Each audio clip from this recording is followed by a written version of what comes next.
Growing up, I was a reluctant prayer, despite being surrounded by prayer. At school, we had prayers in assembly, which everyone recited off by heart. But to be honest, most of the time, none of us had a clue what we were praying about. At home, my family prayed for everything. Lost pieces of Lego, parking spaces, meal times, except for some reason, breakfast. I never really knew why. I just thought maybe God wasn't an early riser. The only time I used to choose to pray was when I was in trouble, or when I needed help.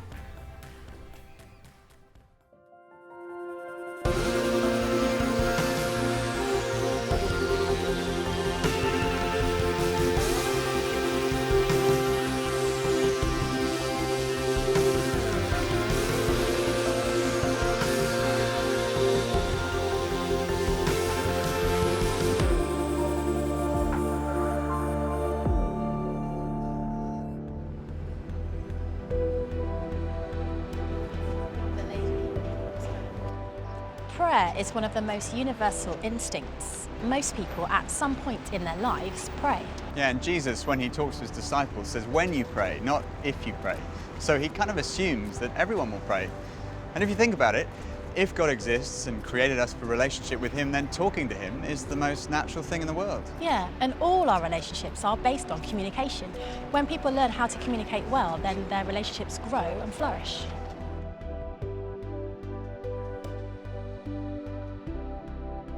Every day. Twice a week. Yes, a lot. No, I don't.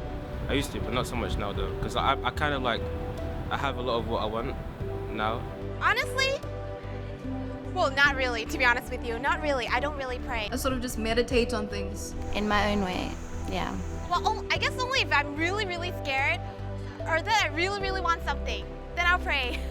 For help and to talk with God. Hope for things. I wouldn't say I pray to anything specifically. I pray every day. I pray even when like things going good or like things going bad. I still pray, even though I question a lot of it and doubt a lot of it, but I still find myself praying kind of often. Before I was a Christian, I can remember one time. It was in my gap year between school and university. I was 17 years of age, and I was traveling around the United States on a Greyhound bus with a Rover ticket. And I lost all my luggage. It was stolen. My rucksack was stolen with all my clothes and my money. All I was left with was my passport and my Greyhound bus ticket. I went and spent 10 days living on a hippie colony in Key West, and then I started to travel 500 miles every night. I used the Greyhound bus as my hotel. I'd get on at night and sleep 10 hours, wake up 500 miles away in another city, and spend all day walking around that city on my own. And I was so lonely. And eventually, although I was an atheist, I prayed that I would meet someone that I knew. And the following morning, I got on a bus in a remote place in Phoenix, Arizona, and I saw someone I knew, an old friend from school called Andy. And I just said, I don't believe it. Andy's still a friend of mine, and whenever he sees me, he goes, I don't believe it. He lent me some money, and apparently I spent it all on socks. I didn't really make anything of that. I just put it down to a coincidence. But in the last 40 years, prayer has become the number one priority in my life. Not that I'm an expert in it. I still find prayer pretty difficult. When I start to pray, all these distracting thoughts, my mind wanders all over the place.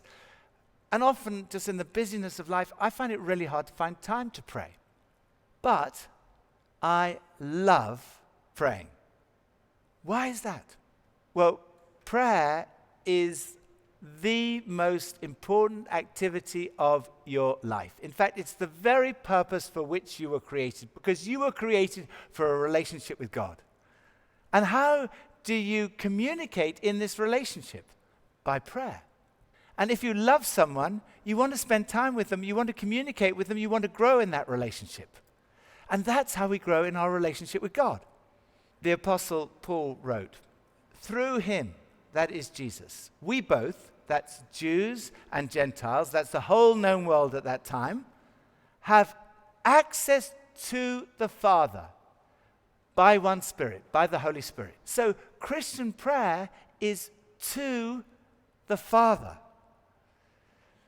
Before I was a Christian, if I thought of God, I thought of a kind of autocratic judge or a cosmic policeman who was out to get me. Sometimes people say to me, I don't believe in God, and when they describe God, that's the kind of God they're saying they don't believe in. Well, I don't believe in that kind of God either.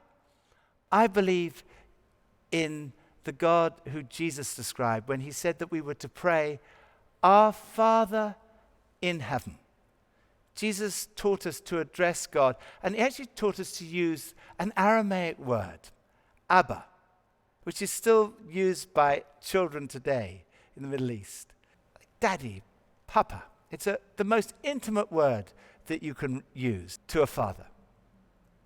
And Christian prayer is like that. It's to the Father who loves you.